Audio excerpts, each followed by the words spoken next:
Guys, nakaranas na kayo nito sa generator namin. Etong generator, eto fuel, kita nyo grabe ang fluctuation.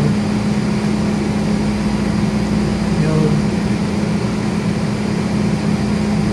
hanggang mag-aalarma yan dyan, sensor fail.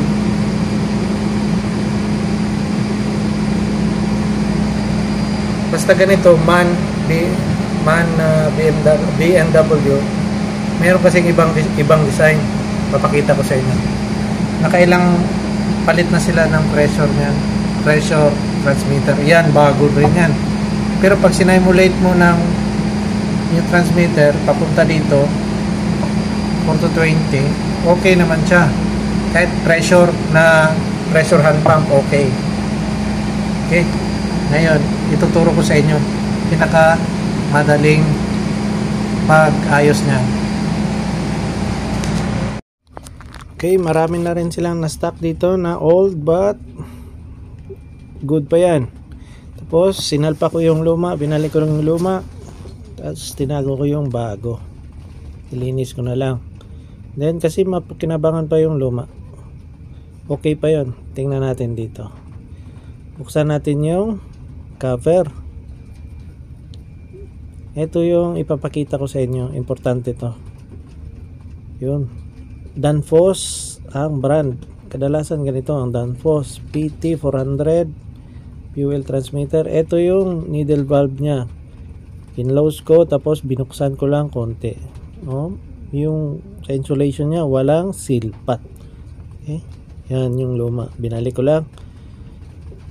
Okay na yan, kasi kanina pag pressure test ko using pressure calibrator, okay naman. Ibig sabihin sa fuel talaga ang fluctuation, kadalasan ganun talaga pag walang seal pat.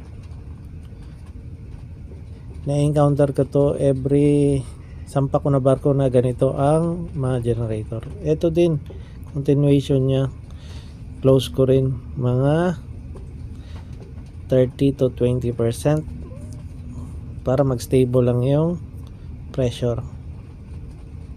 Yun lang. Tapos orderan natin ng seal pat to para maganda ang laban. Okay, yun lang. Yan yun sa insulation wala rin. Yun. Sobrang ingay kasi. Ito. Yan.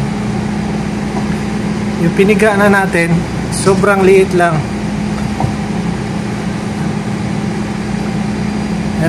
Hindi na siya masyadong nagpa-fluctuate.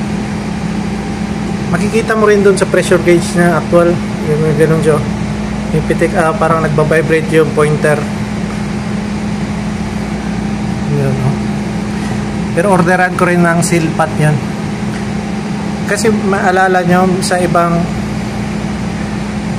mga ang tawag dito, yung na video ko sa mga transmitter dun, or pressure switch dun sa ibang barko na mga generator, may seal pat yun eh. May topic din ako sa Facebook na seal pat para mag-stabilize yung or mag-buffer ba. Hindi na siya mag-buffer, steady na yung reading sa ganong range. Hindi na siya laro-laro. Yan yung gamit ng seal pat. Pero pag walang seal pat, yun lang. Tapos requestan ko na rin ng seal pat. Tapos binalik ko na yung luma, kasi okay pa yun eh. At least may nag-request sila. Yung nag-request sila sa sunod pwede natin i-spare din yan. Ayos, thank you.